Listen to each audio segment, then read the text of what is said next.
जय गुरुदेव, जय जिनेंद्र। कैसे हैं आप सब? आरज़ू ख्वाहिश में आप सभी का स्वागत है। आज की विशेष जानकारी में हम बात करेंगे मंगला गौरी व्रत की। मंगला गौरी व्रत श्रावण मास में खास किया जाता है। जैसे सावन मास में जिस प्रकार हर सोमवार को भगवान शिव की विशेष पूजा होती है, ठीक वैसे ही हर मंगलवार को सावन के महीने में प्रत्येक मंगलवार को माता गौरी व्रत होता है और माँ गौरी की पूजा अर्चना की जाती है। इस दिन महिलाएं अखंड सौभाग्य के आशीर्वाद के लिए माँ गौरी की पूजा करती हैं। यह व्रत महिलाएं अपने पति की लंबी आयु के लिए रखती हैं।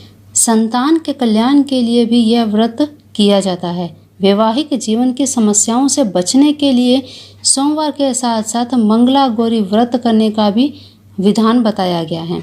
मंगला गौरी की पूजा में माँ गौरी को 16 श्रृंगार की सारी सामग्री अर्पित की जाती है। व्रत वाले दिन क्या करना चाहिए?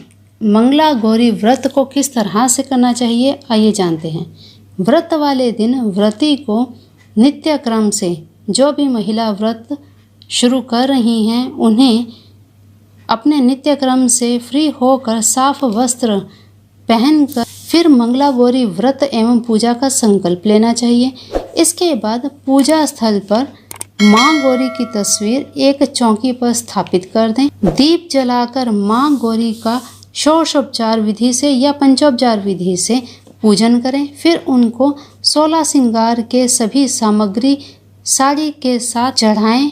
पूजा के बाद दिन भर फलाहार रहें। माँ भगवती का मंत्र जाप करें, ओम गौर्यै नमः। इस मंत्र का जाप करते हुए पूरा दिन भक्ति भाव से निकालें और संध्या के समय पूजा के बाद अन्न ग्रहण करके पूजा को संपूर्ण करें। इस व्रत में नमक नहीं लिया जाता, इस बात का विशेष ध्यान रखें। मंगला गौरी व्रत रखने वाली जो युवतियाँ अपने शीघ्र विवाह के लिए व्रत रख रही हैं, तो उन्हें माँ मंगला गौरी का व्रत रखने के साथ साथ माँ के इस विशिष्ट मंत्र का यथाशक्ति जाप करना चाहिए। इस मंत्र जाप से विवाह में आने वाली सभी रुकावटें और बाधाएं दूर होकर शीघ्र विवाह के योग बनते हैं। जिनका विवाह मंगल दोष के कारण ना हो पा रहा हो, उन्हें ये मंत्र अवश्य ही करना चाहिए। मंत्र इस प्रकार है: ओम ह्रीं मंगले गौरी विवाहवाधाम नाश्य स्वाहा। ओम ह्रीं मंगले गौरी विवाहवाधाम नाश्य स्वाहा।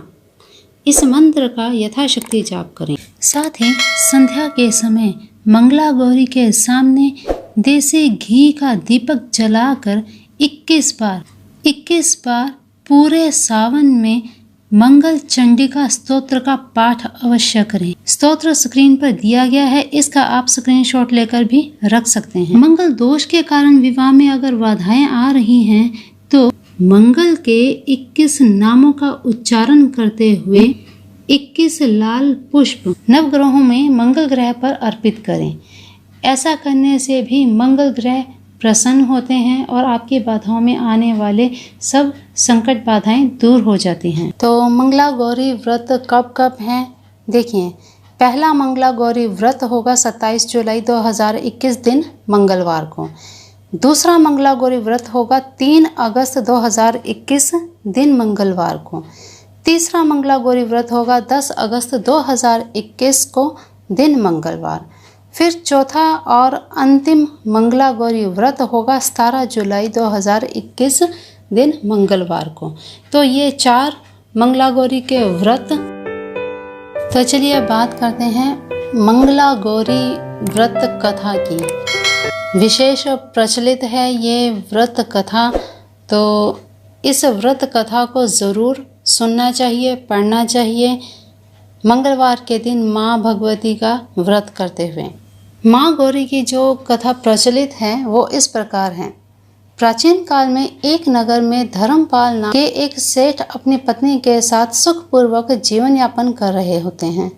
उसके जीवन में उसे धन वैभव की कोई कमी नहीं थी, लेकिन उसे केवल एक ही बात सताती थी जो उसके दुख का कारण थी। उसके कोई संतान नहीं थे, जिसके लिए वह बहुत ही पूजा, दान, दक्षिणा आदि सब किया करता था, उसके इस अच्छे कार्यों से प्रसन्न होकर भगवान की कृपा से उन्हें एक पुत्र प्राप्त हुआ। लेकिन पुत्र की आयु ज़्यादा नहीं थी। ज्योतिषियों के अनुसार भी उसका पुत्र 16वें वर्ष में सांप के डसने से मृत्यु को प्राप्त हो जाएगा। तो अपने पुत्र की कम आयु जानकर उसके पिता को बहुत ही दुख हुआ, लेकिन भाग्य को कोई बदल नहीं सकता, यही सोचकर उस सेठ ने सब कुछ भगवान के भरोसे ही छोड़ दिया। कुछ समय पश्चात अपने पुत्र का विवाह एक संस्कारी कन्या से करने का सोचा। सौभाग्य से उस कन्या की माता सदैव मंगला गौरी का व्रत पूजन किया करती थी। इस व्रत के प्रभाव से उत्पन्न कन्या को अखंड सौभाग्यवती होने का आशीर्वाद पहले से ही प्राप्त था, जिसके परिणाम स्वरूप सेठ के पुत्र की दीर्घ आयु हुई। तो इस व्रत के संदर्भ में यही कथा बहुत प्रचलित है। इस कथा को अवश्य सुनना चाहिए व्रती को।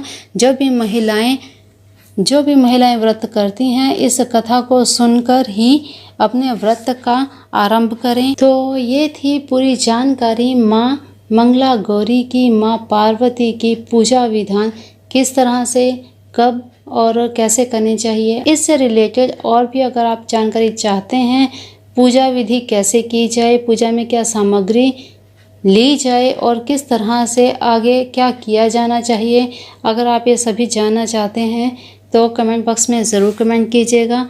और अभी के लिए इतना ही, मिलते हैं फिर नई वीडियो में। तब तक के लिए अपना ध्यान रखिए, मस्त रहिए, स्वस्थ रहिए। सावन का महीना आप सभी के लिए बहुत ही खुशियाँ लेकर आए और सभी आप सावन के महीने को बहुत हर्षोल्लास से मनाएं। इसी मनोकामना के साथ जय गुरुदेव, जय जिनेंद्र।